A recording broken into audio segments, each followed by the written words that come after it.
call the Berlin-Boylston Regional and Union 60 School Committee to order. I'd like to call the Boylston School Committee to order. And I'd like to call the Berlin School Committee to order. And I'd like to call the Berlin-Boylston Regional Transition Committee to order.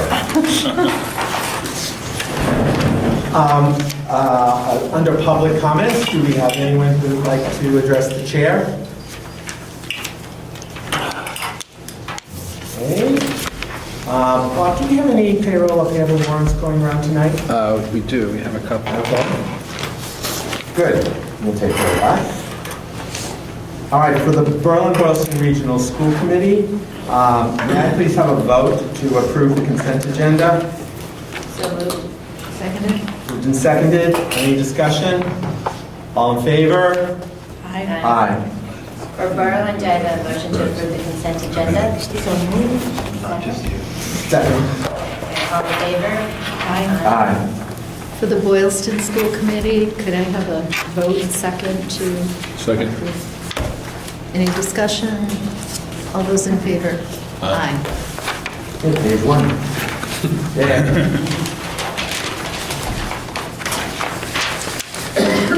Okay, we're going to have Ryan's report, and then we'll move into your presentation. Okay? All right. Ryan? Good evening, everybody. Last Friday, the junior class hosted a dance, which was pretty successful in my opinion. And then later this month, the student council or later this week actually, the student council is going on their annual trip to Hyannis for the Massachusetts Association of Student Councils conference.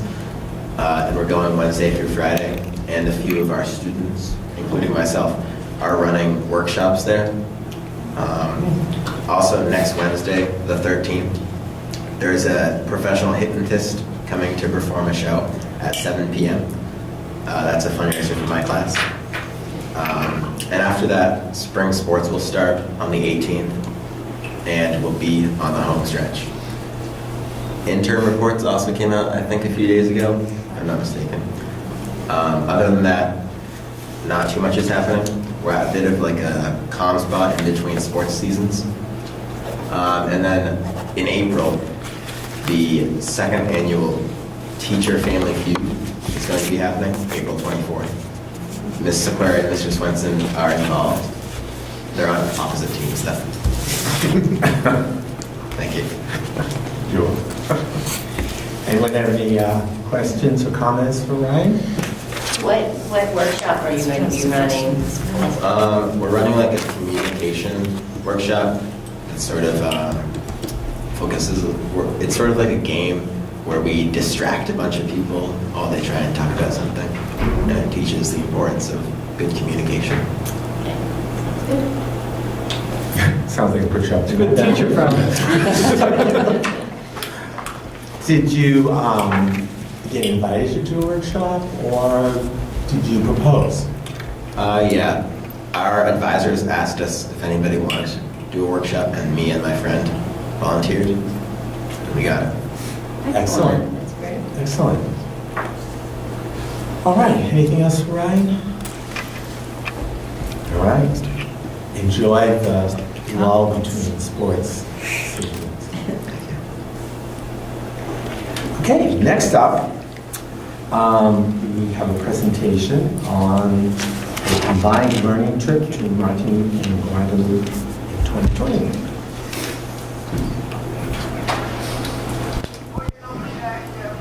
My name is Nick Wiedemann. This is Lisa Sequeira. And we are proposing, can you hear the music a little bit? Yes. We were hoping to get drums, That's next week, with the drumming circles coming back next week. but if you Refresh that. can hear it, it's very tropical, but it's all in French.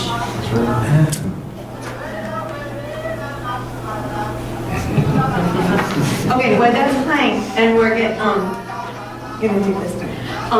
So this, we didn't, because it is partly an environmental ecology, we didn't use a lot of paper, so I'm gonna, you guys can share. If, I have provided the link to this presentation, which will have other links involved in. I've sent that to Christy, which then, because you have everybody's, you can share that.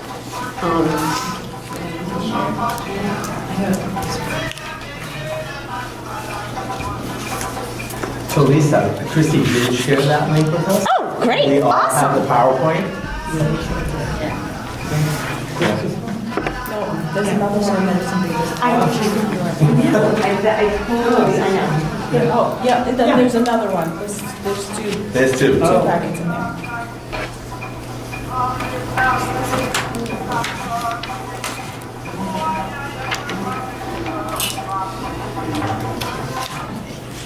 I think you might want to consider that for Well, that's what he presentation. said. Well, I'm having them work on, you know, trying to get me into this. Okay. So the trip we're proposing is both French culture and language immersion intertwined with ecology and biological diversity. We chose the islands of Martinique and Guadeloupe because in addition to both being French-speaking territories, they are extremely ecologically diverse. And we just figured it made excellent sense for a combined trip. Benefit both our groups of students. As you can see, it's in a kind of a tropical area. So Guadeloupe and Martinique here. Which I don't know if, are many people familiar? Because it's an incredibly popular European destination. It is, yeah. Tropical destination, not so well known for Americans to go there. Yeah, a lot of French tourists go there because it is, both the islands are technically French territories. And the weather ain't bad, so. And so, yeah, as you'll see in the itinerary, half the trip takes place in Guadeloupe, and the other half takes place in Martinique. So I think, we can go through this, but so people, the head scratching, like, so how does a trip like this come about? Well, you have to have two willing souls to go on a great adventure with many students. So here we are. And so you want to talk? Sure. The French aspect of the trip, students benefit from language immersion in French territory, cultural immersion via the history, food, museums, etc., historical relevance, sugarcane trade, Christopher Columbus stopped through this area, French colonialism, etc. The students would have the opportunity to interact with local inhabitants and school children. Part of the itinerary includes visiting schools on campus. And so for ecology and biological diversity, it really is a tropical rainforest type area. So the diversity is really considered a hotspot for both flora and fauna. There are scheduled on the trip visits to waterfalls, botanical gardens. Very unique. There's one particular tree whose the covering, the leaf covering, spans about 2 acres in its upper story. It's very interesting. So there was, I don't know if anybody saw it, there's a Chronicle episode on Martinique. Did anybody see it? Did you? Yes! It was fantastic. Wasn't it amazing? It really was tremendous. So we'll both explore both land and ocean ecosystems on the trip. There are unique cultural and economic, unique culture and economics that develop around the environment and what it actually has to offer. So I think when we were talking about it, interdisciplinary travel, and so we are also, hoping that it grows, and we actually have been discussing having. Can we just say? Yeah, we just right now. Mrs. Danielle Rinker, along for the history aspect of it as well, and to have all three of those aspects come together on a trip makes a really important, really makes an important impact for students to see it from multiple different angles. So on my end, students enrolled in French 3 and 4 be the ideal candidates. Depending on what numbers are like next year, maybe some of the older students in French 2 if possible.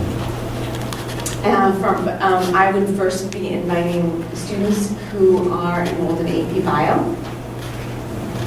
Generally, older students, grades 11 to 12, would be trusted to handle. And I think from past experience, we know that we want student participants would have to maintain all passing grades for all classes as well as attendance requirements for this upcoming year.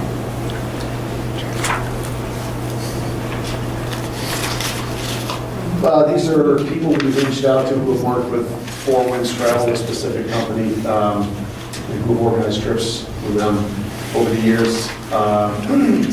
Catherine Pony from Hartford School, Joan Nelson Hunzer from Lee, Dave Grossman from Plymouth, and we reached out to another who was in the process of planning a trip with this company currently. But all these people had rave reviews about this particular company. Really, nothing negative to say about it. Right, absolutely. So, accommodations, very few glitches, and they were immediately taken care of. And I believe that the accommodations and the tours, everybody had felt that everything was very well organized, and the accommodations were appropriate and, not,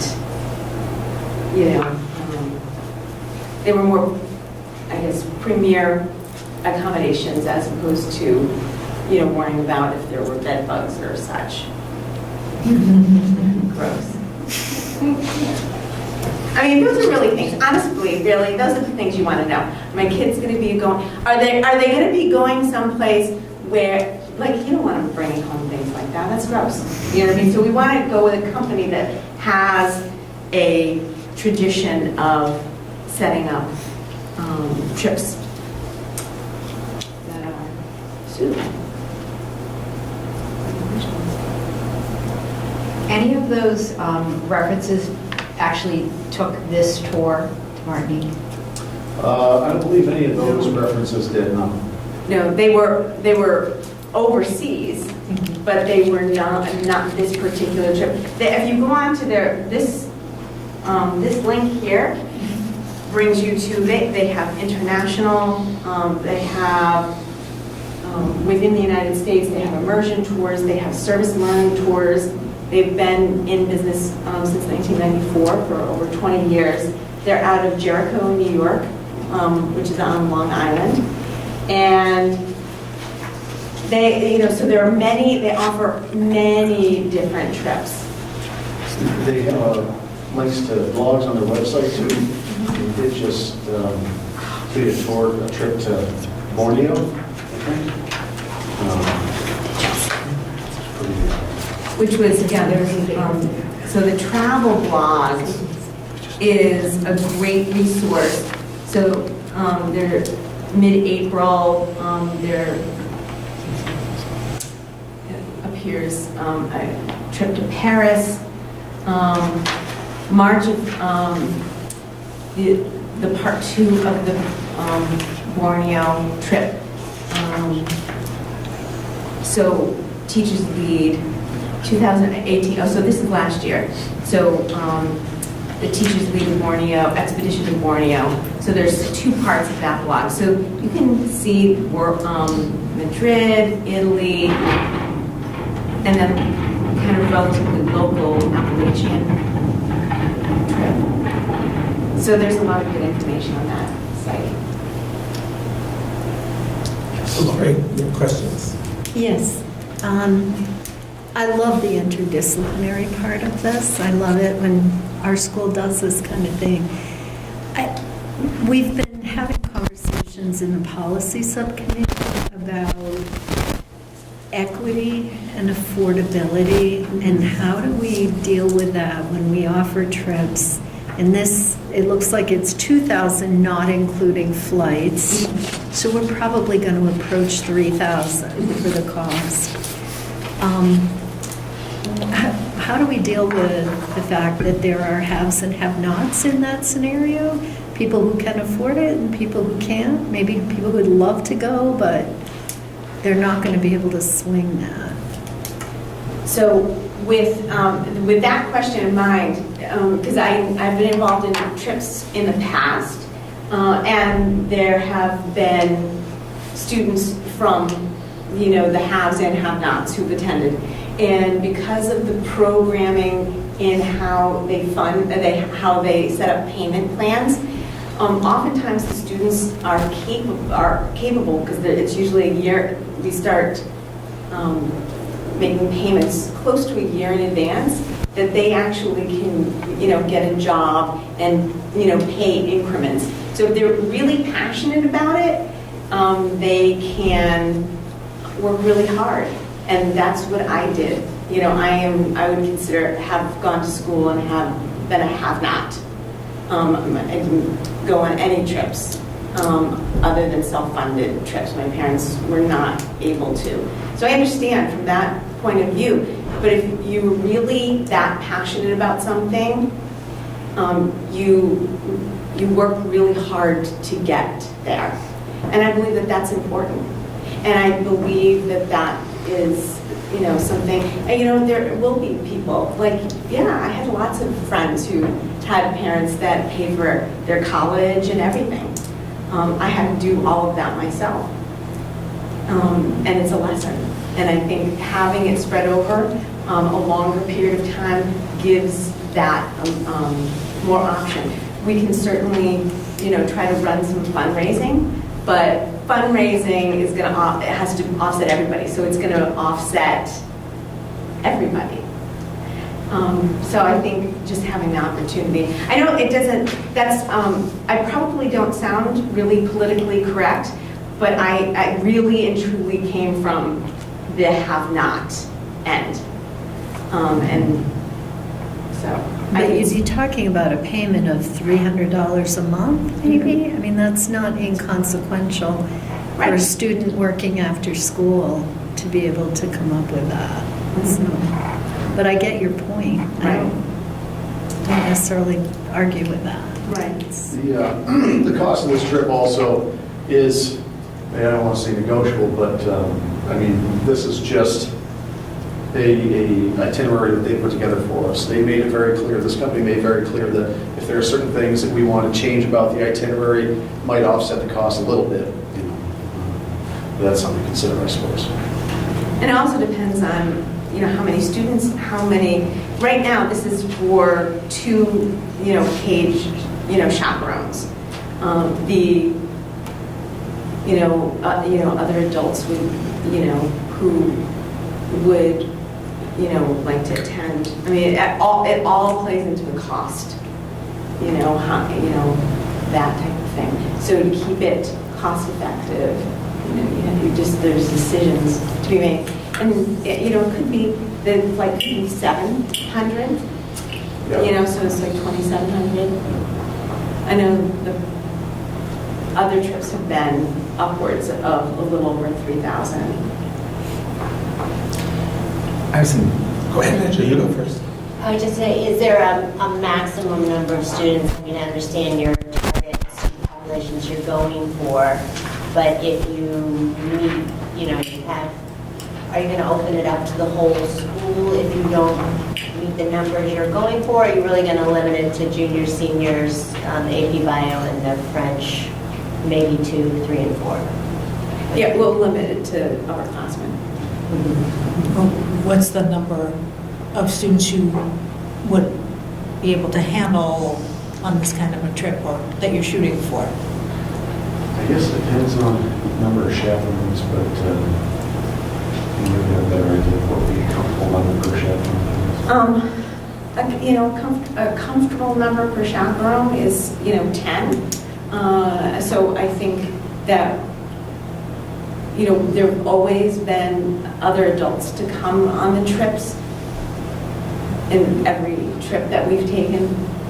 So I think that having a goal of 40 students would not be unreasonable.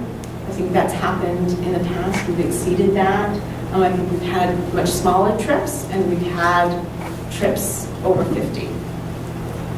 So if more than 40 want to go, you accommodate that or you select? So if more than 40, it would be, payment. It would be based on, if they've come, they make their payment. Because there are quite a few students that'll say, I want to go, I so Right, want to right. go, I really want to go. Okay, $100 deposit and you're in.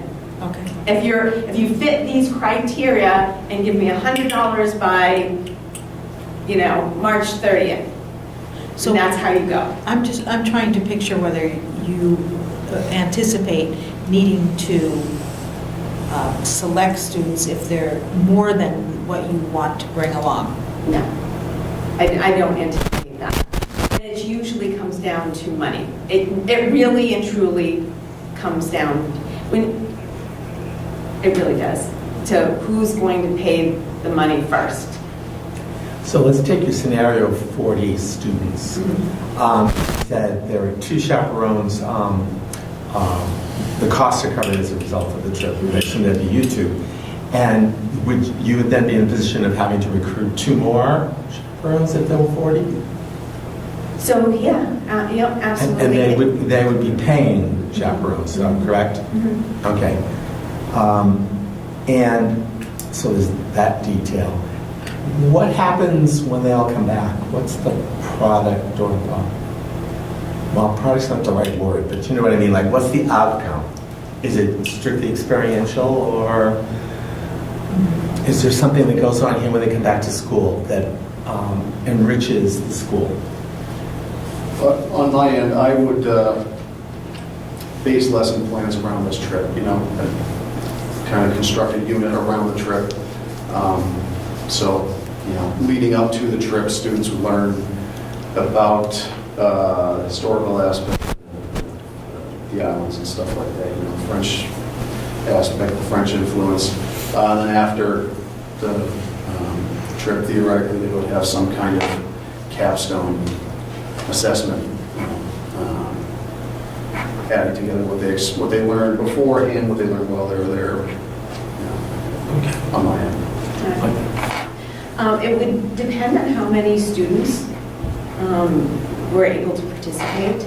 I know that for the Cape trip, that's a difficult thing because there are other commitments. Students have other commitments. So we have to be careful of what types of things are required as a product, because then it can be deemed as an unfair practice. Having students who participate on the trip having like an extra assignment, as opposed to the students who aren't able to for other obligations or for whatever reason. So I'm mindful of that because that's happened in the past, particularly with the Cape trip. So I would ask that my students put together a very low-key presentation to kind of a culmination of pictures and short videos for them to share with the other classes, the other biology classes, because ecology is is one of the big, 1 out of the 4 big units that we do in science. I think that would be important. I can't recall, I apologize if you've answered this already somewhere. Does this happen during a school vacation week, or how does that work? School vacation, April vacation. Okay.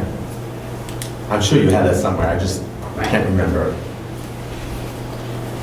And so that's where the product thing, if it was during school time, which I wouldn't, I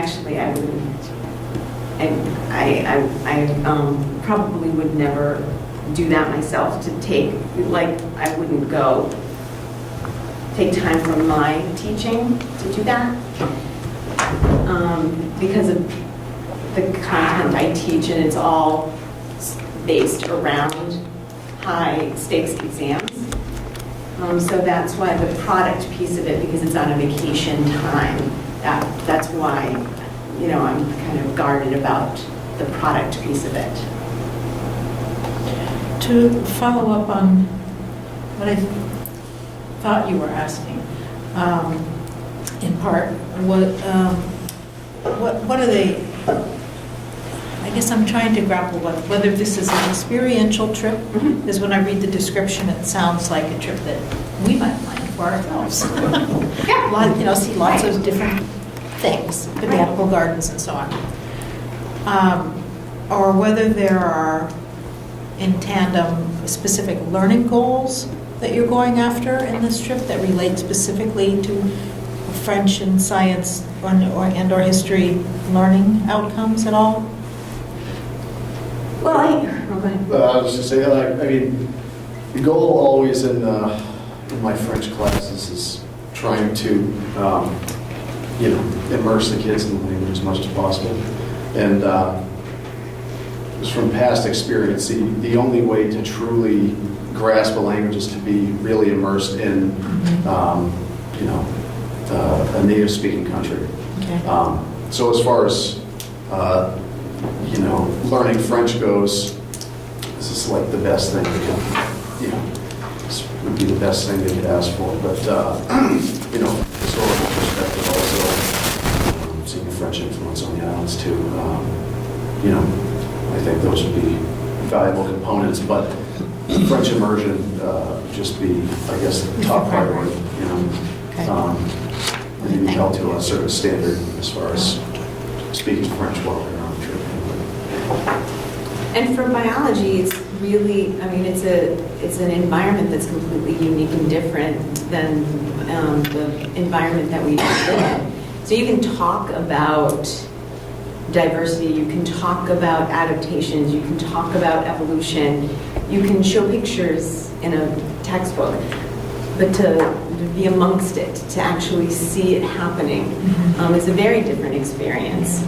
Provides a far deeper understanding, and also I think a deeper appreciation of maintaining biological diversity and you know, environmental sanctity of these hotspots that have grown, you know, that have been identified. I think it's very important, I think.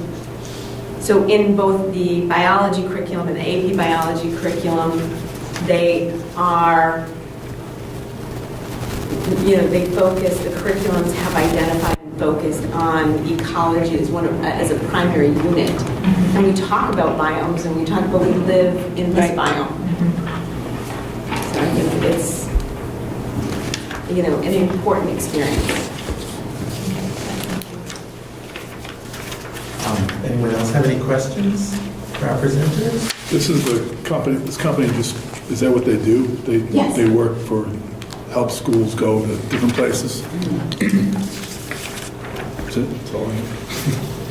I think I'm also drawn to the integrated experience that you're presenting, and a fabulous place. My main concern will probably stick in my head after this is the equity issue of how to not have this just be for kids who have ready access, or even for kids who have the opportunity to work and put away money for a year. I mean, there's still families we need to think about who, even if a student may already be working and that money has to go to something else. Absolutely, I completely, absolutely, 100% understand that, because my sister is one of those families. She has 4 of her 5 children are at home, and 3 of them are currently working and helping to support my sister's family. So I'm, you know, So I guess what I'm thinking about is whether you might think some more about whether there are some creative ways to open the doors a little more. And I don't know what those answers are yet, but I think it's worth thinking about. Is there something we haven't surfaced yet that might make the opportunity available more broadly? It's a leave it on the table to ponder kind of a thought, because I know that's going to stick in my head, and I'll be worrying about that.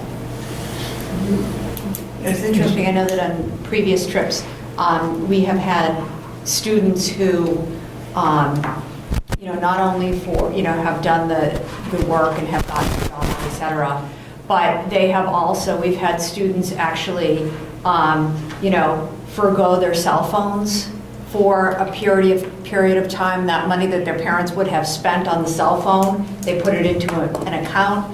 They had GoFundMe pages where for holidays, birthdays, Christmas, etc., instead of giving presents, family members or whomever, they would actually put money into the GoFundMe account, to fund the trips as well. You see those as like individual initiatives, so if Yes. I'm the student, I have to come up with the money, I'm going to come up with my own plan to go get that. Okay, anything else? I just think that, since we have a small school, I think it's great that we have teachers that are willing to take students on these sorts of trips, because they really are eye-opening for kids. They can be life-changing. And so I'm grateful that you guys are offering this opportunity. And Yeah. I would anticipate you might be needing a vacation when you get back. It's usually how it works out here. Yeah, absolutely. So, once again, I'd like to echo Angela's words about thank you for your creativity and energy in putting together something and thinking in unusual and creative ways about what our students would benefit from. Procedurally, excuse me, tonight's considered a first read. We want the school committee to have a month to think about it before we meet in April again for an approval. We probably need an official form anyways, but is that a problem for you if we delay 30 days? That's my question. 30 days. I mean, I think it then just gives less time for people to, if we're concerned about sort of the funding, giving students then less time to know and plan accordingly. And like in the form, but we can certainly fill out the form. But I think the form is a minor detail. Right, it's because it's like, if, Yeah, the form is really not important. It's just yeah, we're paperwork driven. right, yes. You understand? But we're trying to take a course here on the school committee where we spend some time thinking about things before we vote on them, rather than vote on them just that they show up on our doorstep. But I don't want to create a problem for the planners. That's my concern. It'd be pretty much a year out. Right, I think that would be fine. I think it's better to be mindful. Are the kids aware that you guys are trying to put this together? Is it on the radar? We've put our feelers out for general interest, and they're interested generally. Of course they are. Yeah. Does any committee member have a thought about the 30-day? I thought about, I'm sorry? Do you have any thoughts about the 30-day period? Are you concerned about that or not? so I guess my question is, there's no deadline from Four Winds that, secure your booking by this date or the price goes up. Hence what we're asking. I think we've started the process far enough in advance, kind of understanding that it's a process. Okay. Okay. As long as you're comfortable with that, we're not going to ruin it for you. That's what we're not trying to do. Yes? I just would like to make the observation too that I know this is a little bit different than it's been other times. People have brought us trips like this for a long time. And I just want to acknowledge that I think there's a little bit of culture shift happening for us as a school committee in terms of how we think about opportunities that are available to students. And it doesn't mean that we shouldn't offer opportunities. I think it's terrific, as Angela said, that you guys are willing to step up and do this. But I think we want to be thoughtful, and we want people bringing trips forward to just be thinking about this equity issue and what are the ways we can kind of mitigate that, if possible, or ways we can support students who would like to go, who maybe really would struggle to come up with Right. those funds. And I think that's, I think that's so important. Absolutely. I think it's an incredibly important thing to think about. I also think that it's important for the district. I wonder, to me, I think to myself, well, should there not be a scholarship fund? Should there not be an application scholarship fund? So, because you do have some very dedicated staff who are willing to do a lot of things, but then also to put on a small amount of fundraising, not a problem. An onerous amount of fundraising can then maybe it would be maybe too much. So that also, there has to be a balance. So I then ask the district, I think maybe that if equity is so important, let's see if there is some type of scholarship fund that could be created, and then maybe there can be an application process for those types of things. Maybe it could be funded through some type of grant. I don't know. I think there's money out there, but I don't. I think it's a group effort, not just a teacher-driven effort. Is this something So, council could? well, yeah, I think Lisa has raised a really good issue, and I've worked in school systems where there are educational resource funds. It's usually called an educational resource fund, and it's money that's usually raised in a variety of ways by civic organizations and parents and things like that. And that resource fund is for all the schools, all the children, and they set their priorities and what they're going to do. And that would be the kind of fund that I think you were describing, where there would be an opportunity for some people who have fiscal need to fully participate.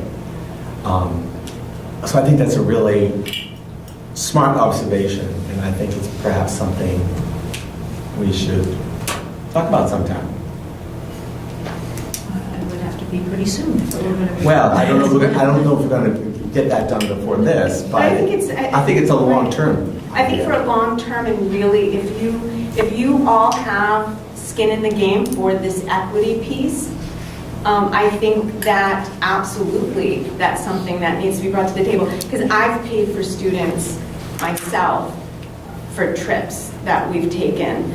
So I go in April, I take students to the Harvard Labs, and we pay to go on the commuter rail. There's students who don't have the money to do that, and I cover it personally.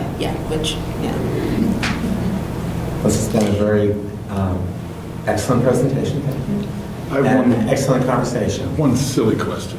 Is there a minimum, not that would ever happen, is there a minimum for this company to have kids?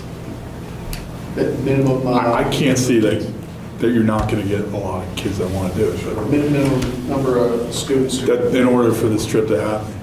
I think so. I mean, I mean, I wouldn't, It's gonna impact the 10, price. I wouldn't say. It would impact the price. Right, Yeah, it would, that's it would what- be, yeah, right. it would become cost ineffective. Okay.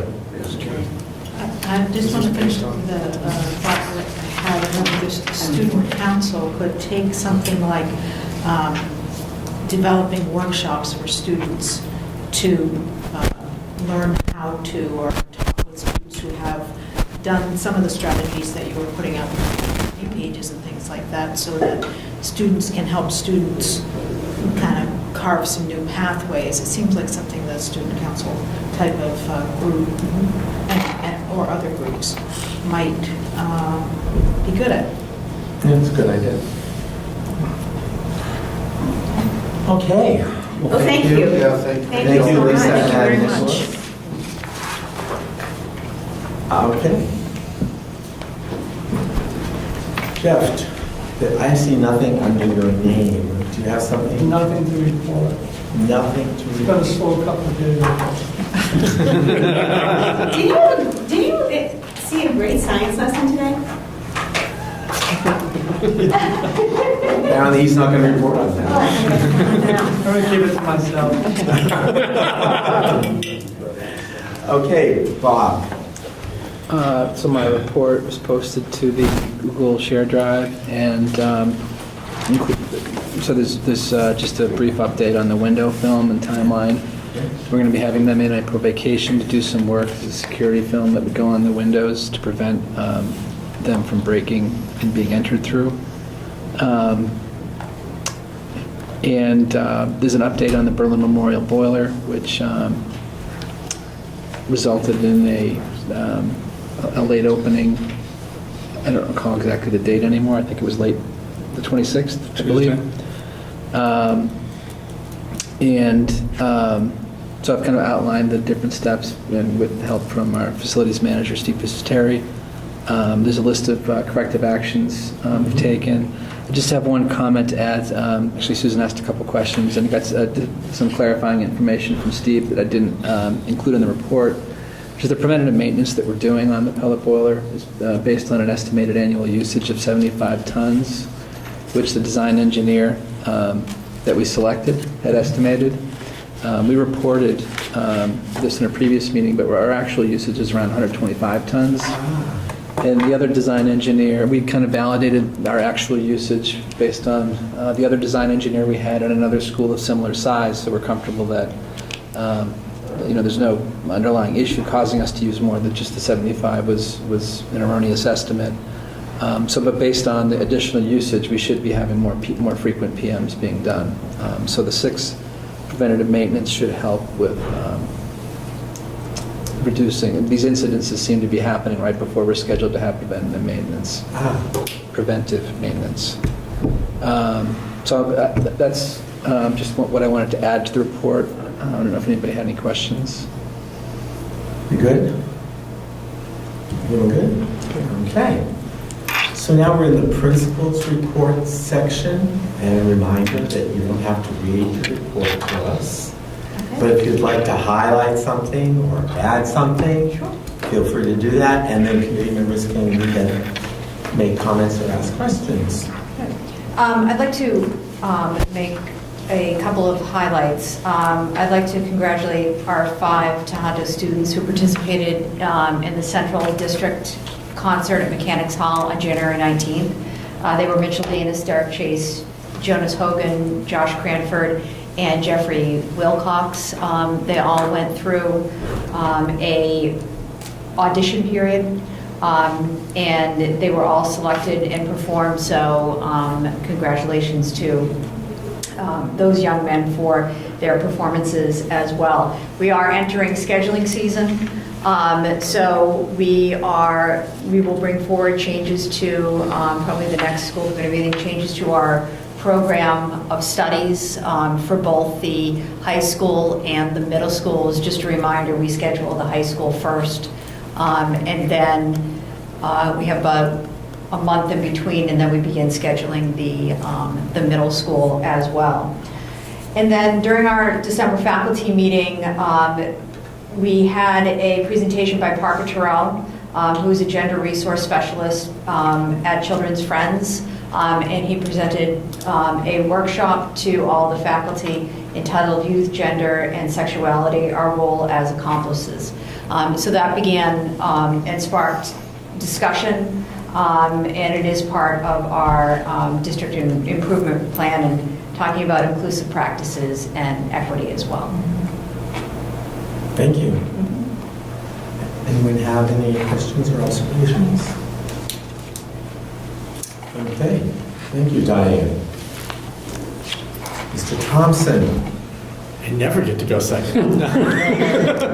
fix that. Thank you. Alphabetically, I do confirm. Anyways, you all have my report, so I won't belabor it. My first name. So I won't read it out to you, but I do just want to point out, because the conversation of equity came up here tonight, and I was really happy to hear that you guys are having the same conversations that we're having on a building level. We've spent several staff meetings talking about equity and biases and how we're providing for all of our students. So I talked a little bit about that in my report, but thank you guys for having that same conversation. I think it's an important conversation that we're having right now. Any questions for Mr. Thompson? I know I sound so formal when I refer to you as Mr. Thompson. I feel more comfortable calling you Mr. Thompson. Well, it's shared. Mr. Campbell.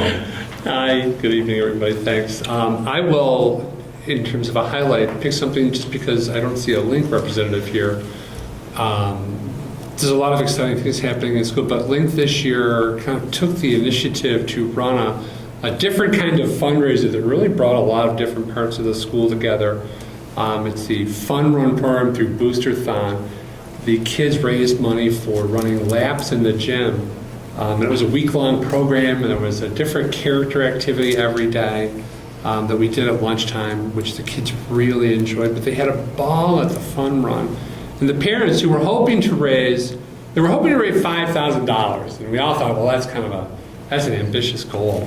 And so when the kids were having the pep rally to start this off, I came in and they saw me walk up, and they are forever looking for me to dunk a basketball because they think I'm like 12 feet tall. So they started this little dunk chant, and I told them, because $5,000, that's going to be a lot to raise. If you raise $5,000, I will dunk a basketball. They raised $17,000. So we had a big ceremony at the end, and I did indeed reach up and dunk a basketball. The basket rim was only 7 feet off the ground. But I did do it. And my favorite part of the whole experience was, because they were all together on the bleachers, and I said, how many kids think that I can dunk this basketball? I swear to you, every hand went up. I love these kids. They really think that I am tall.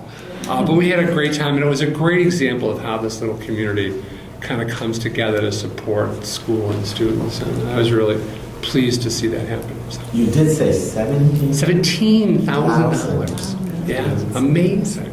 It's Boylston money. It's crazy. It's crazy. I saw some emails being exchanged about like an opening ceremonies or dedication. In May, yeah. I think we have to get the selectmen on board with a good date. But that's a long overdue. It'll be nice in the nice weather. I think once that fundraising board goes up, and we can kind of pay respects to all the people who helped us out. Good. Any questions for Mr. Campbell? I think you're benefiting from the fact our meeting went till 9:15 last week. Thank you for not making us come. Thank you. Lori, do you have anything to report regarding regionalization? There are two things that are sort of in process. One is preparation for a vote from the two unions in terms of which union will represent the teachers. I know there was discussion back and forth as to whether that will be an in-person vote or a vote by mail, and I don't know that that's been completely resolved at this point. The second thing is the question that has come up. Christine Lynch has sent us some information really having us question the election process for this spring, and I don't think we have 100% clarity on that point at this moment. I know that Christine's email has been sent to the two towns, but I think there's more discussion probably needed between council, town councils, and our attorney. So, more to When we have a firm resolution, yeah. It's an interesting challenge. Everyone who reads the agreement has a different version. It's like being in a room full of lawyers. Okay, thank you, Lori. Policy subcommittee. Something with legend. We do. The first policy that came before us at our most recent policy subcommittee was homeschooling. And we actually made the decision to remove the existing homeschooling policy and instead to utilize one from another school district with, I think, one word changing, one section changing. In general, the premise of this, we also need to remove kind of an addendum to the policy or a procedure that was also with the policy, which seemed to actually contradict the policy. The basic tenor of the conversation was really about being very clear that homeschooling is, for core classes, is an all or nothing proposal, that the school district does not have the ability or the obligation take partial courses, come in for math or English or something like that. However, because it does make sense to provide opportunities for homeschool youth to participate in extracurriculars after school activities, the policy does permit that. So, is that a fair condensation of the discussion? So when you bring it to a vote, excuse me, at our next meeting, there'll be two votes. One to recommend the revised policy and to remove the old policy. Correct. And to remove the procedure that accompanied the old policy. Okay, Regulation, thank you. okay, thank you. You took it from another town? Yes, Which town? yes, Southborough. Southborough, that's where I grew up. That's what I thought. Oh, is it? Yeah. Did they have a good homeschool policy? I don't remember. The next one, policy DKC, was brought to us by Bob Conry, and it was related to expense reimbursement, particularly around mileage reimbursement. And we sort of reordered some of the language, and Bob was seeking clarifying language that makes it clear that the reasons people would seek mileage are not necessarily just to external conferences, but could in fact be mileage between schools and things like that. This was seeking a little more clarity around when people travel from home to other places versus going directly from the school to wherever the travel is. Go ahead, you're looking at me. Well, I didn't know you were looking, I don't know if you want me to add anything about the rate difference too? Yes, would you please? And this is, a lot of other schools have this, it's, one piece that was adjusted was the rate that will be paid is the lesser of the distance of school to a conference or home to conference. So, for me, for example, if I live in Millis and I go to a conference in Milford, it's 5 miles, I shouldn't get reimbursed for the trip from Toronto to Milford, so it's the lesser of the two. Okay. I actually commended Bob for that because it happens in every organization, and I thought that was a pretty elegant proposal that you made to resolve that, and fair. Copied somebody else, but thank you. You didn't need to. You didn't need to divulge that. It was a brilliant copy job. The next, and that's also in first read, the next policy that we discussed was GCGR, and it's relative to substitute teacher compensation and duties. We actually, Susan and I got excited because we thought maybe we were going to be looking at increasing the reimbursement for substitute teachers, but that wasn't Bob's proposal. There was a need to change some language around leave. Yeah, the language just said for termination, like when somebody's terminating, they could be paid the long-term sub rate, but we have leaves of absence, so our policy to really, even though we know that the policy is incorrect, and if we have somebody on maternity leave, for example, and we have a long-term sub that meets the 20-day requirement, we're paying them a long-term sub rate. We just want the policy to reflect that and be correct. And I also, just for the record, want to say I'm not necessarily opposed to looking at the rates. It's just that this was a quick change. Looking at the rates I think involves a lot more thought, and something we'll look at some point in the future. Once again, I would like to thank the policy subcommittee. I have to say, since I've been on the school committee, this has been the most consistently thoughtful and helpful policy subcommittee I've experienced. Thank you. And now that Christy joins our meetings, you actually have minutes. Oh, well, there you go.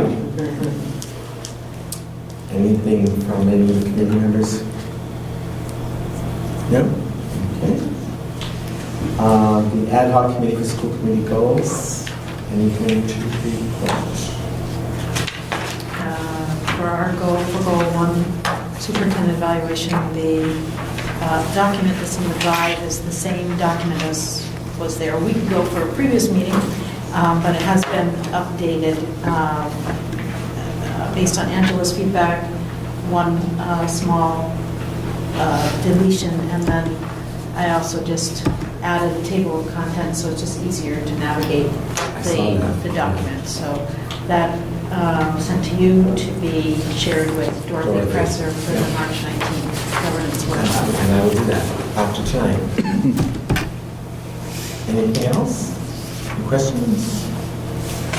All right, business items for the regional committee. Last week, I was going to say last month, it's just last week, remember. We took a few minutes to give the superintendent some verbal feedback on his goals. Not with the idea of him responding, just for him to note observations or things to think about. And I don't know, we wanted to do this one more time just because Keith and Lori were here and Angela was feeling like she didn't have enough time. And so I wondered if anything further would like to be shared. Or not. There's no pressure. I wanted to open it up.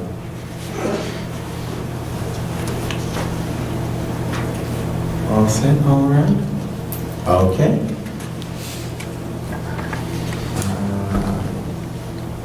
So, for the Berlin-Boylston Regional School Committee, I need a motion to approve the superintendent evaluation process document, which would become part of our procedures manual, which I'm not quite sure we have one, but it'd be official. So can I have a motion? So moved. Motion made. Seconded. Any further discussion? I just want to thank Susan for compiling that and putting it all together. I know it was a lot of work, and even though we don't have a school committee handbook, Yet. it will be nice to have this this document that each year can be updated with the new. So yeah, it's I think it's particularly good for newer school committee members, and I just appreciate the work you put into it. Anything else? Okay, all those in favor? Aye. Any opposed? Okay.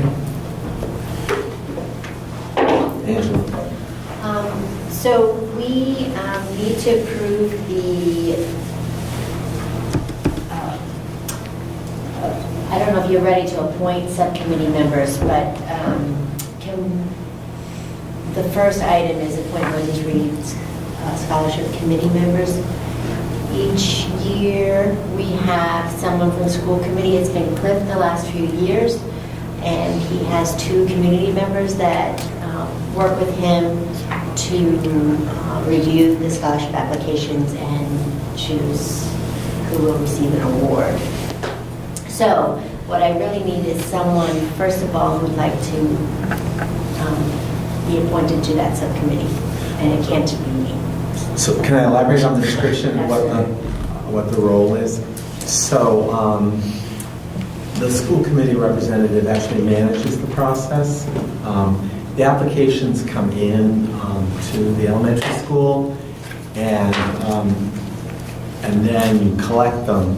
You have to develop a spreadsheet to collect the data that everyone provides. You have to recruit a couple of members from the community who would meet with you, and you would review the requirements under the Moses Reed expectations about what we're looking for, and then they get to read the applications, and then you develop a process for how you're going to winnow through these and figure out what to do with them. The first year I did it, it was quite easy. We only had something like 6 applications. Last year was not easy. We had a large number of applications. So the school committee member's role is to manage the process, collect the data, put it in a meaningful way, recruit the 2 community members who are going to work with you, and then hold the meeting whereby you review the applications and make decisions. And then there's a notification process both to the trustee and I think I'm forgetting something else. Well, there's the letter issue. There's the letters announcing. You also hand out the scholarships at graduation. I think I've covered the obligations. And so there's 1 school committee person and 2 community members. Yes. And also for advertising this? Yes, so this goes, it's, I think in the packet it shows you kind of the press release that is supposed to go in the newspapers, I think, but it also goes in the counseling office here, counseling office after that. And we have, sometimes people ask school committee members for a copy. Yeah, you try to disseminate it as widely as possible through as many ways as you can think. I remember last year I put it on the Berlin Neighbors Connect Facebook page and any place that someone might bump into it so they can see it. Because it's not just for high school students, it's for students, for people in college, people who are doing post-college training. It's so broad that you need a lot of people to see it. Yeah. And when is the award given out? At graduation. At graduation. Decisions made? Decisions made sometime in May. The scholarships are due in by... Early May, isn't it? Yeah, so Christy updated the application each year with, it's due May 3rd, 2019 at 3 p.m. So after that date, the subcommittee picks a date to get together usually they have copies of the application they can review ahead of time. Yes, they have the applications, and so everything is confidential, and It just, you know, you have assign your number. You have to keep reminding them. Yes, and they're done blind. They're done by number, without names. I mean, I know the process. It's just I'm trying to pull it up out of my memory bank. I can take that on if you'd like to. If nobody else is eager to jump in. We don't qualify. Oh, that's right. That's So Angela's going to play whomever she It's by wishes. default. I didn't realize. I remember that. All right, so I'd like to appoint Susan to the Moses Reed Tyler Scholarship Committee. And Cliff, would you be willing to ask the 2 members that helped you last year if they'd like to do it again with Susan? I can. That would be great. That would be excellent. I can also provide any Yeah. of the sample charts and Yeah, any of the stuff you've already done, Yeah. letters. if I can find it. Yes. Christy probably has it too. The second thing I wanted to do is we just needed to, every year we vote to update the application. Usually it's just the date changes and who's on the school committee. But I wanted to add the one little tweak, and I'm not sure if it made sense. Made sense to me. It's a little confusing because most kids, particularly seniors in high school, they don't get their bill for college until the summer. So this application is asking for a bill or statement from the school, and they're like, well, I don't have a bill. So I kind of just wanted to add, like on the cover page with the checklist, section 4 there, I would like it, if you agree, to say copy of bill or a statement of estimated cost of attendance from the college or university educational training program, just to make it a little more clear. I think that's a good suggestion. And then that suggestion just repeats itself in that section of the application, which we just lost. One of the things that I remember Bob raising after our meeting with Bowditch and Dewey was a suggestion to revisit the application, simplify it in many ways. Has the application been changed at all substantively? Is that something we should consider doing before this is approved and sent out, or is it just a time issue now? I think now it's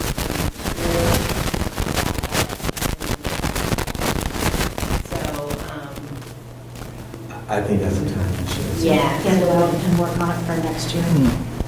That would be what I recommend, yeah. And after doing it this year, you'll have a good sense Yes. of what needs to be tweaked. Yeah, so Yeah. it would be good to get feedback from the guidance office or anybody else who is pursuing this, what the experience is like completing the application, or if they avoid it, why. All right, Do any you other need a questions? motion? I do. I need a motion to, I'd like a motion to approve the Moses Reed Scholarship with the corrections. Yes.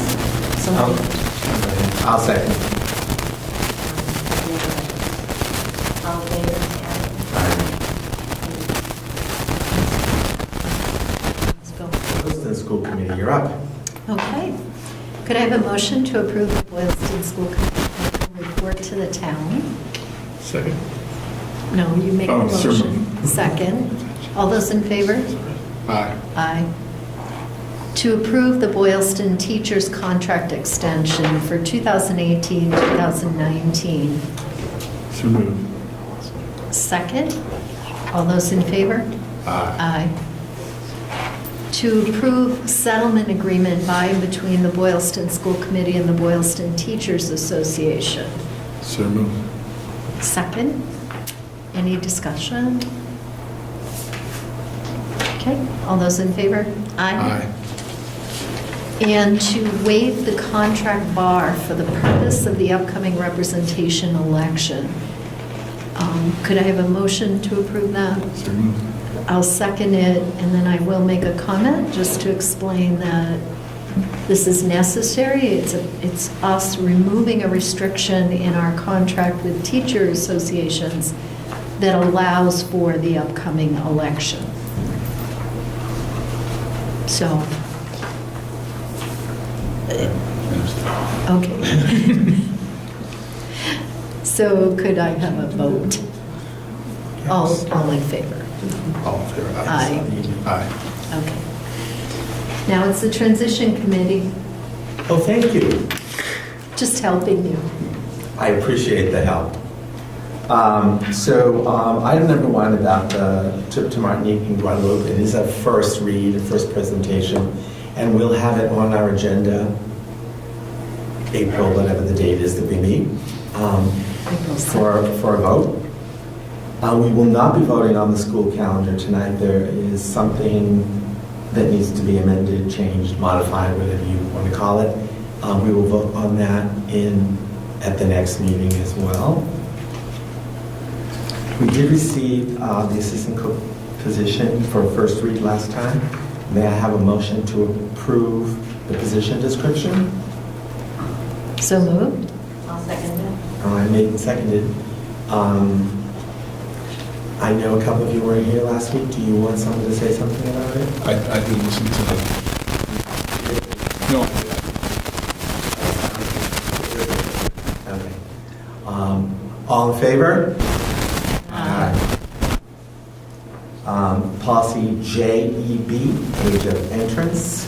We had a first read last week. I need a motion to approve. So moved. Second? Okay. Motion made and seconded. Is there any discussion? All those in favor? Aye.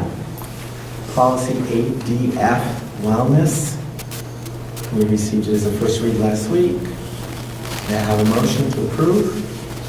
So moved. Seconded? Made and seconded. Any discussion? All those in favor? Aye. Policy ADF-E, wellness exhibit. I need a motion to vote to remove this from the policy manual. So moved. Seconded?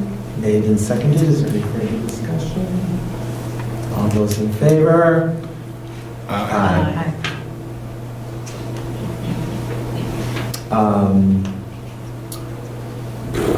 I'm going to skip down to item 8. On your drive, you have the school choice recommendations from principals for 2019 to 2020. This is considered a first read to be voted on at the April meeting. Does anyone have any questions since we have the principals locked in the room? Yeah, I did. I just, as background, I don't know what this class size policies are or contractual agreements around class size. What do we have for guiding? Okay. Do we have class size policy guidelines? Do we have contractual obligations regarding class size? No, that I'm aware of. So I guess trying to find the document, I'm sorry. Where, what was it titled? School, I got it, okay.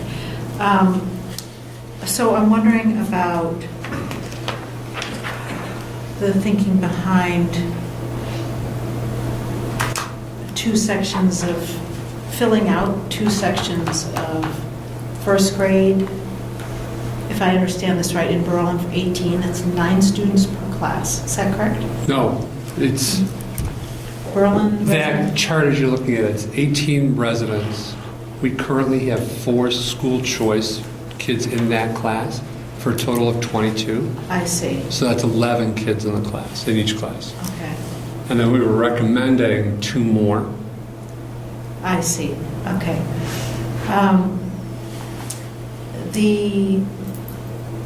So I'm just trying to understand the framework. Is our intention to have classes below a certain number? What, do we have some kind of guiding framework in making these decisions of when we have 1 teacher versus 2 or 3 sections? We have. Anybody? Can I- Yeah, I'm Okay, sorry. I don't wanna- Because you're pleasantly. Well, I'm going to impressed. speak, and if I'm wrong, you can correct me. How about that? There's no written guidelines to refer to. So how? So this is made on an annual, in my experience, this is a decision made on an annual basis, based on the recommendations of the principals, which they have reviewed with the superintendent. Did I say that right? Okay. So the leadership team has discussed it in conjunction with, I assume, special ed perhaps even, to discuss what slots could be filled. What would be desirable or acceptable? And correct me if I'm wrong, anybody. You're good. It's just unclear to me I mean, because I'm thinking of, obviously, so it's a tough conversation for a former teacher to have, because obviously your class makeup is, that's important, and the teachers that you maintain and sustain and nourish, et cetera, of highest value in my book. From a financial standpoint, obviously, your staffing is the most expensive item. It includes everything, right? Your benefits and everything else, retirement, the whole thing. And so it's just not clear to me how you make decisions when the class sizes are small. Would it help if I kind of ran through our thought process? It might, yeah. Okay. Sure. So you talk about class sizes, and there is no policy around it. The sweet spot, especially in Berlin, because the town really values small class sizes to the point where they actually kind of undersized the classrooms when they built the school.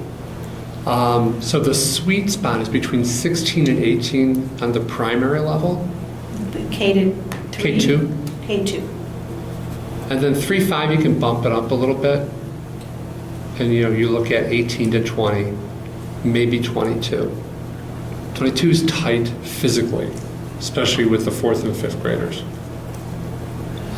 So those are the numbers, the parameters that we look at. You can be too small. Our K is crazy small. Yeah. And that was why we wanted to add some numbers. It's hard. We've already got some school choice kids in there. And one of the conversations that Bob and I had at one point was, do you hold off and look at some point combining those two in one group of 22? The concern we had at the building level was that with all the building in town, by the time we get to a place where we could combine those two classes, they're going to be too big to combine. So rather than lose that momentum and move people around and lose that educational process, that we would, if we add a couple now, we wait a year and see what happens with the building that's going on in a couple of places, and see what class sizes are like next year when we move forward. We've been adding pretty consistently. We've taken in 4 kids in the last couple of weeks. People who have moved into town. It's kind of, we're cursed by our own success. People come here and they're impressed by the school and they're impressed by the teachers, and the children are friendly, and they come into town and the town is nice and small but close to everything. Berlin's not going to be all that much longer. So when we talked about that small K class, on the line, you're looking at grade 1. That was why we wanted to add a couple more kids. We had room right now, and we thought by next year, they're really going to be too big to move.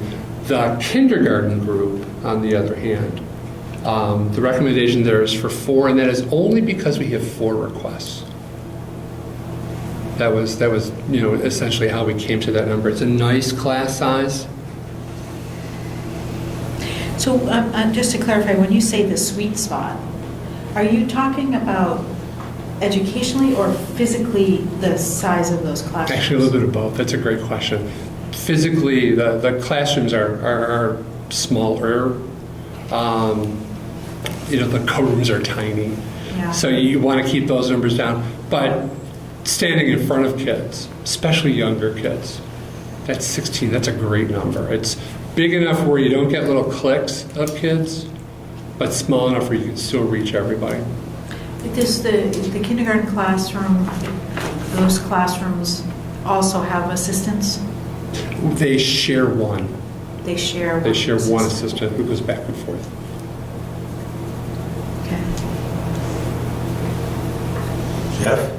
Yeah, I just want to comment that, I know you're looking for a number that says, you have this much, you've made this amount of students in there. And it doesn't work like that unless you're in a vocational classroom where they go by the square footage per student, and that's really just for safety reasons.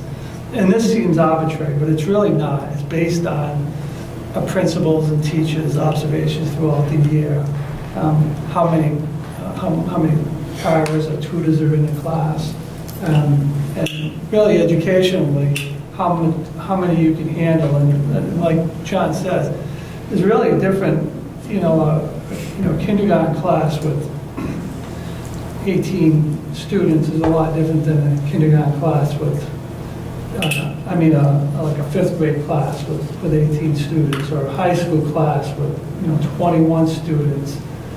So a lot is based on just observations throughout the year, how many students you think you can, will be in that class and will be successful.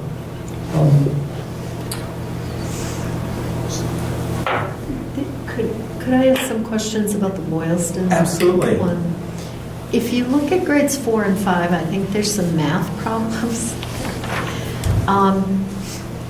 Grade 4 currently has 48 Boylston residents, 2 school choice for a total of 50. Add 1 recommended addition, and it doesn't add to 53, right? So that was one question. The next line also doesn't add up correctly, but it also concerned me a little bit if it is the intention. There are 41 Boylston resident students, 2 school choice for a total of 43. And then it says recommendation is to add 3, but the total enrollment would be 43. So I'm hoping maybe that 3 isn't right, or somehow the numbers aren't quite adding up correctly. I would be concerned about 46 students in 2 classrooms, because now we're starting to get up. That's 23 per class, and with no room for people moving in or whatever. But I agree with that. are you following my math? I am, and I'm looking over a previous entry, and it looks like some of the numbers on the additional recommended school choice got dropped down. Because Oh, right, because the 1 belongs in grade 3. yeah, so. And the because 3. I didn't catch it on this copy. Yep, and the 3 belongs in grade 4. Yeah. That's exactly what happened. All right, Good Okay. catch. easily resolved. We figured it out. So you'll have to fix it before we vote on it next time. Yeah. And do we know when the build out in Berlin for their housing? Has anyone heard any updates? You're talking about the apartment complex? Yeah. All we know is that they're broken ground. Okay. I think that's about all we know. There's piles of dirt everywhere. And fences. I guess I just have some concerns about the first grade recommended choice slots. Because, if I vote in the 2 additional slots, I feel like what if the population increase doesn't happen for a couple more years? I guess my question, you don't have to answer tonight, this is my thought.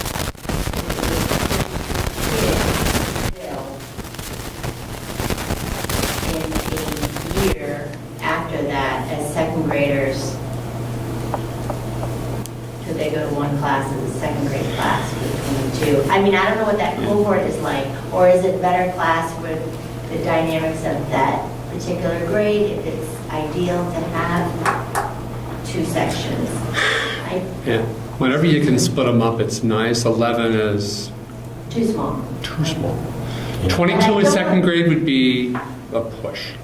3rd grade, yeah. 22 in second grade, because that's such a pivotal reading year. So Angela raises a really important point, which there's no clarity on. And that is, and it's always a problem in school systems, estimating when enrollment's going to be, especially in these starting growth periods. It's like when there's multiple buildings, so it's all. And what's the projected? I don't want to say enrollment because that's not how you think of it, but thank you, population or occupant. So there's a bunch of variables at work there. I think another factor to consider, I think, is that, well, the teacher quality is the highest concern. But if we're anticipating growth in Berlin in particular, I don't know what the scenario is in Boylston so much, but in Berlin, we're anticipating growth. To reduce many classes at this point creates churn in the staff that you would then end up having to rehire people as we grew. And that can be detrimental to the staff's growth and learning and collaboration over time. So if we're anticipating growth, which I think is fair to anticipate, we still know the timeline, and we should get more information about that. We should work, I think the Berlin members should work on trying to get some answers about that. There's something to be said for sustaining the staff to be ready for that growth. Well, I mean, as this scenario plays out, you're definitely going to have at least one teacher. And if consolidating one class in second grade just pushes off that hiring of the new teacher at a year. But it might not be wise if you're looking at growth projections and talking to Jeff. He has seen some growth projections, which makes it concerning, because your point is well taken. So this is definitely not a case of reduction in force, but, you know, when do we need to hire that new teacher that we need to hire? Which would be next year. Do school choice students ever drop out? Almost never. Almost never. A lot of our school choice kids come from like Clinton, where people are leaving the school system and they're not as comfortable with. Okay. And do the school choice slots always fill in Almost invariably, yeah. across the grades? So, and my other thought is if we are going to keep it 2 slots, at first grade's a good year to join into the system. It's a small class. I would consider raising a few more if you want to keep it 2. You know, make it even more robust instead of 12 and 12. Try and make it 13 and 13. I don't think Boylston has a small class size that year as well. You know, so it wouldn't be like stretching the future Tohoto class. I feel like we should have more parameters in these decisions a little bit. And I'm not proposing any at the moment because it takes obviously some thought, and the research out there is very conflicted on class size. So I just feel like from where we're looking, the numbers feel a little random. And I understand you're I wouldn't say, I'm not prepared to say that. I trust their recommendations. No, I So I don't feel like it's random. I'm not saying he's being random. Oh, okay. I'm saying from out here, the numbers look, and the discussion of the numbers feels random. You know, we could go down to 11 students in class, we could have 13, 15 students in class. Should we make it bigger? And there is research on this topic. I know, but to inform decisions. to be difficult. I too have many years in education, and the research on class size is all over the place.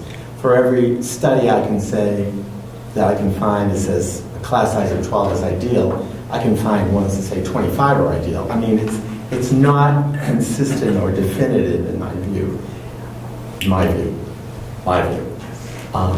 And I think as a school committee, we can talk about it, class size, and perhaps that's a policy issue, but I'm happy to have Cliff. professionals' organization, recommendation. I think, Go ahead. we've struggled with this forever, Susan, and the biggest issue isn't around the research and what's the exact number, it's the crystal ball part of this.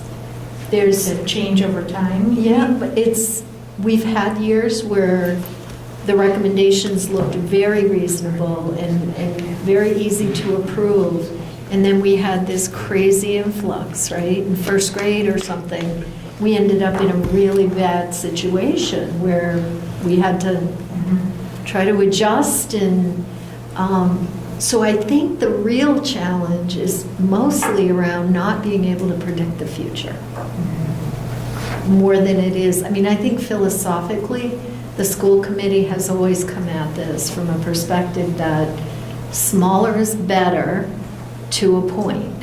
And John's made that point. You know, too small isn't good either.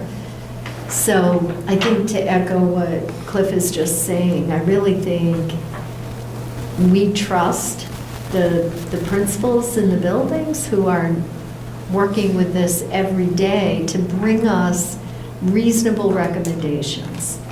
And philosophically, I think we've been very comfortable with the way they're doing that, the thought process they're putting into that.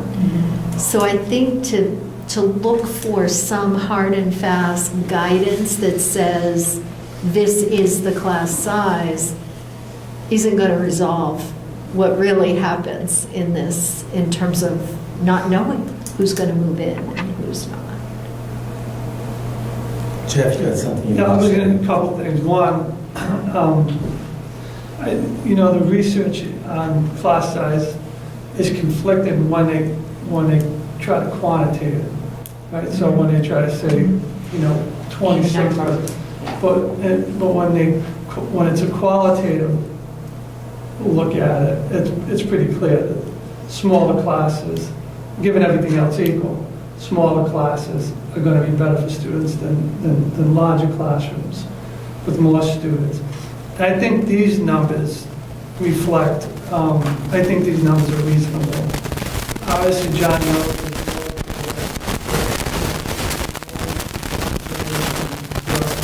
that's not, well, somebody's said they're going to put some apartments in. If they've already broken ground, assuming whoever's doing that doesn't go under, there's going to be kids. So I think these numbers reflect a small increase with some room to grow. I think it's a really bad decision to start consolidating classrooms at this point, knowing that, with the possibility of having to let a teacher go, because to get one back is a problem. And it shows no forethought or very little on our part, given what we know. So I think these numbers are reasonable, I really do.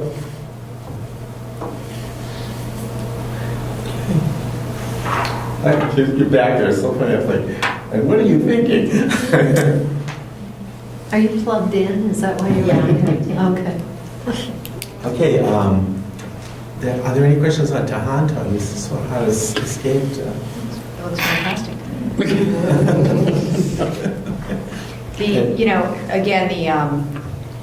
Typically what we do, I consulted with the two elementary principals regarding the current fifth grade, and asking about numbers and any potential students that may be moving, et cetera. So I took that into account as well. I typically like to keep enrollment right around, especially in the middle school, around 90 is typically where I like to keep it. 8th going into 9th, and if the asterisk should actually be on the 9, under the grade should actually be on the 9 and not the 8, because those are the numbers we've taken into account students that we may lose from Assabet and or private schools. And again, that's always in flux. We can only, we know the number of the students that have applied, give or take, honestly, 5 on each end that either withdraw their application and or over the summer decide that they do not want to go and that they are remaining, or they end up going for a month or two and then they end up coming back. So with that, I feel comfortable with the 10 additional in the 9th grade. And then I never recommend any school choice numbers beyond that in the higher grades in the high school.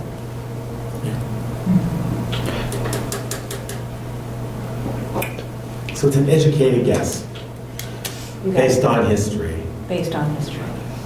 Diane, Because historically, we were supposed to be, our enrollment was supposed to go down. If all of you, those of you who were here, is when we built this building, Yes. our enrollment was supposed to go down. Yeah. We have some how's that working out? So, A small quick- fifth grade class. A question for you on grade 9. So 43 Boylston residents and then 23 school choice. Is that correct? Am I reading that correctly? 43, Well, you say Correct. 13 plus an additional 10. correct. Yep. Does that proportion, is that similar to what we've had in recent years, or is that a big jump for ninth grade as far as school choice as a percentage of the? It's probably, it's about right around there. Again, the recommendation for 10, over the past couple of years, we actually, I think last year the recommendation was around 9. I think we ended up taking 7, because again, just like with private schools, school choice, they fill out the application, they say yes, and then they either don't show up, or a month before school begins, they change their mind. So we've opened up that number of, or we'd like to recommend opening up that number of slots. But we have seen, we have seen those percentages prior. Because again, you're looking at, you've got a 14 and a 21. You've actually got a 14 and a 14 for Berlin in the 10th grade. You've got 14 students from Berlin, you've got 14 school choice students.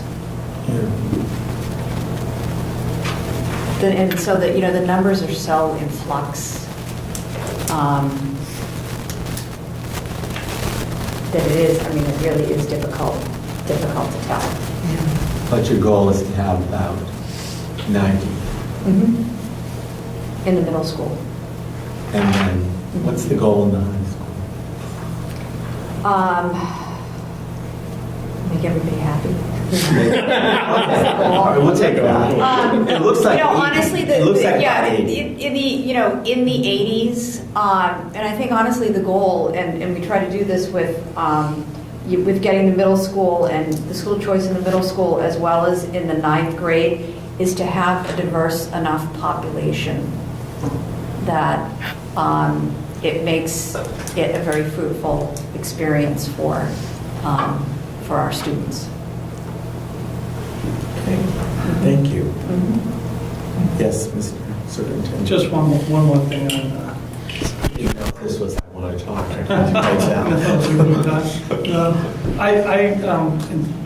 In terms of numbers, you asked, what's your goal? I wouldn't recommend any more than about 25% in the high school or in any situation of school choice. It tends to be where the community starts to have an issue with school choice, because then you start getting to the point where you have graduating classes where at least a quarter of them don't come from your communities. And I know there's some experience in talking to other superintendents. When you get up around 25%, a quarter of them, it starts becoming an issue. That's what I watch when I look at high schools especially. And, and I've had this in another district I worked with. The school committee looked at elementary school not as, how many we take and are we going to have to, get rid of a teacher, add another teacher, but what would that look like in high school? So that's how I always look at it. What is this going to look like in terms of just numbers? What is it going to look like? So when it starts reaching like that 25%, that for me would be a problem, and I would not. I would stop recommending taking those school choice kids in the elementary grades. So if there is any number, it's that one. Okay. So there are some editorial changes that need to be made to this chart, and we'll have an opportunity to vote on it at our next meeting. Or if any of the numbers change, which I think has happened in the past. So the last item is the Personnel Subcommittee members for collective bargaining. And we raised the issue at the last week. Although we have not been approached about collective bargaining, committee members need to realize that we will have to have a team. And last week we were discussing how many members on the team. And if you remember, we discussed that in the past it's been 2 school committee members that's been meeting with the different bargaining groups. But it was pointed out, I'm drawing a blank on the teacher who was here. Yes. She said that they intend to have 3 from each school on the bargaining team? 2 from each school. 2 from each She school. said. Oh, gosh, no, I don't remember. It was either 2 or 3 anyways, Yeah. which is a rather prodigious size.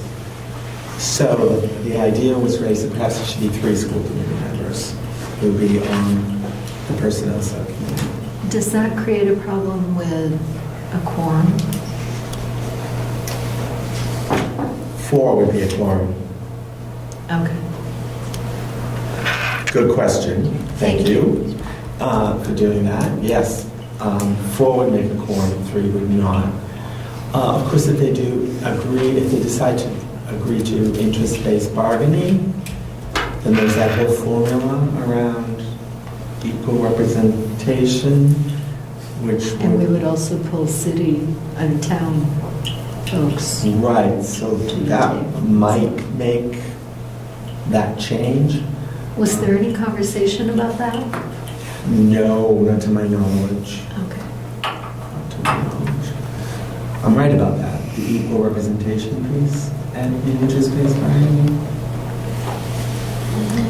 Well, one of the things that I recall vaguely about interest-based was that the people in the room were actually able to make decisions. Yes.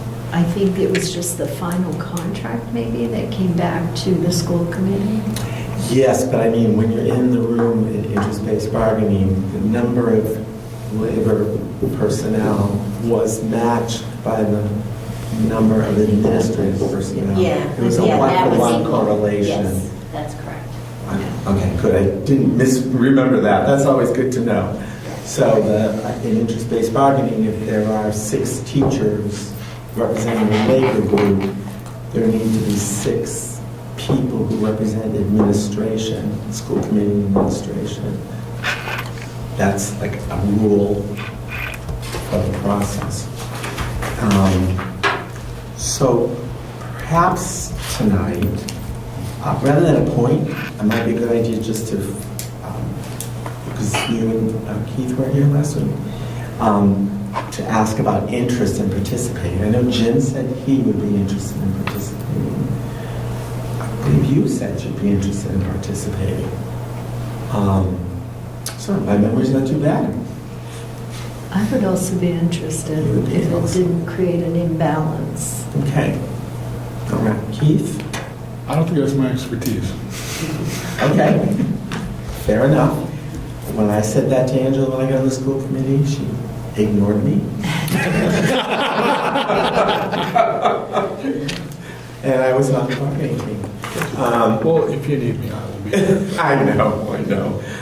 All right, so we have 3 people who are interested, Lori, Angela, and Jim. Were you interested, Glenn? I would be interested, but I would be glad to step back. Why is the superintendent? The laughing? superintendent is laughing at you. I know he is. So rather than a point tonight, because there's no need to do it right now, but we now know who would be interested in doing it. And I think that's an important conversation, because the number who will participate may be dictated by the process. Do we have a sense of the timeline? No. Do you have a sense of when they're voting? The vote, yeah. I did, but I feel like it's changed. Yeah, no. Of course, that's the first thing, and then they have to organize. So, I think we're a month or two out, maybe? Which is unfortunate, but it is how it is. There is a deadline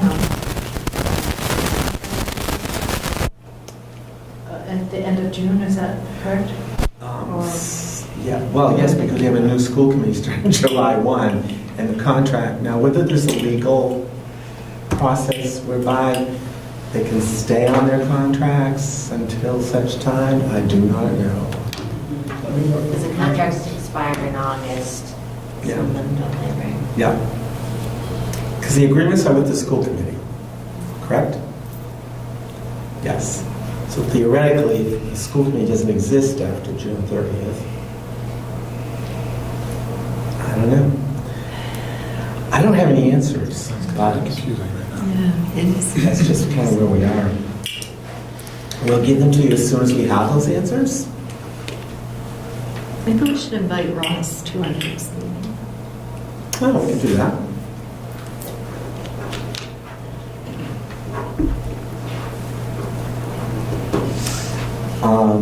Next, we are on to school committee comments and future agenda items. Does anyone have anything they want to add or say or speculate? I wasn't here last meeting, and not to take up, we got 10 minutes left. I thought this was going to be a one-hour. Just Bob, I know that there was discussion about, because I was at the planning board last night for Boylston, and it was brought to my attention, not that I even asked, about the fence, and then on the sidewalk, that was for Compass Point. That was, Well, I don't know anything about the sidewalk, that's not our responsibility. no, it was, I think it was offered by the contract to put that in, and then previous school committees voted it, said no. That's what I was told last. Well, I don't think we ever I've been on the school committee quite a while. I don't even remember. You don't remember? Yeah, that's what the planning board told me last night. So I'm just throwing that I don't know how out. long ago that was. I mean, it hasn't happened in the time I've been here, and Cliff's been here longer. But at our last school committee meeting, Mike May said he would approach the contractor and see if they're willing to fund the perimeter The fence. fence, yeah. And if so, we'll just adjust, we'll take it off of our, we could even motion on the floor of the meeting to reduce the amount that we're asking for from the town. It's a little bit more complicated if it's Tohono, because we have to split it between the two towns, but that's Boylston Elementary. But he did mention it twice last night. I was there obviously for different reasons, but about the sidewalk to go to Compass Point. They were, this is what I've heard, is that they possibly didn't want kids walking. I recall, I think Nadine had concerns about students walking and coming into the driveway area Okay. where parents were Okay. dropping off and feeling like that was going to create a safety concern. I don't recall us voting per se. Right. But I think there may have been a conversation to that effect. Okay. Yeah, it may have been a conversation with the superintendent who conveyed that, and she was not representing the school committee. Gotcha.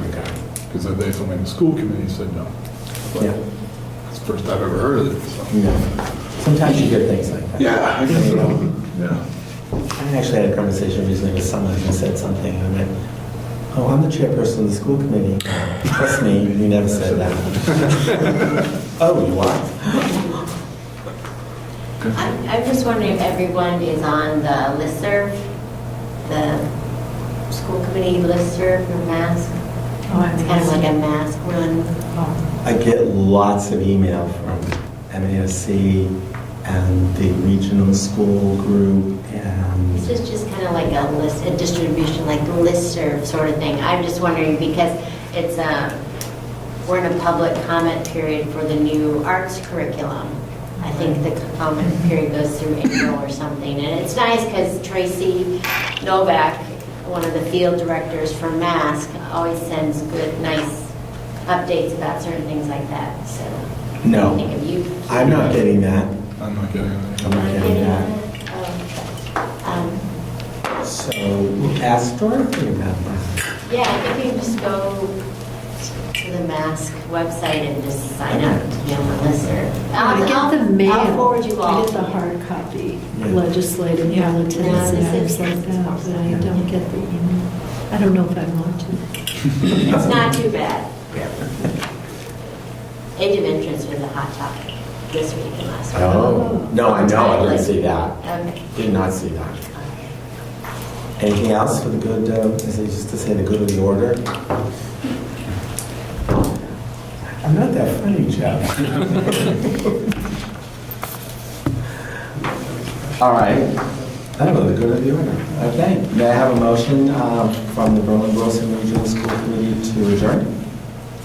So moved. Seconded? All in favor? Right. Good. You have a motion. We have a motion to adjourn Berlin. So moved.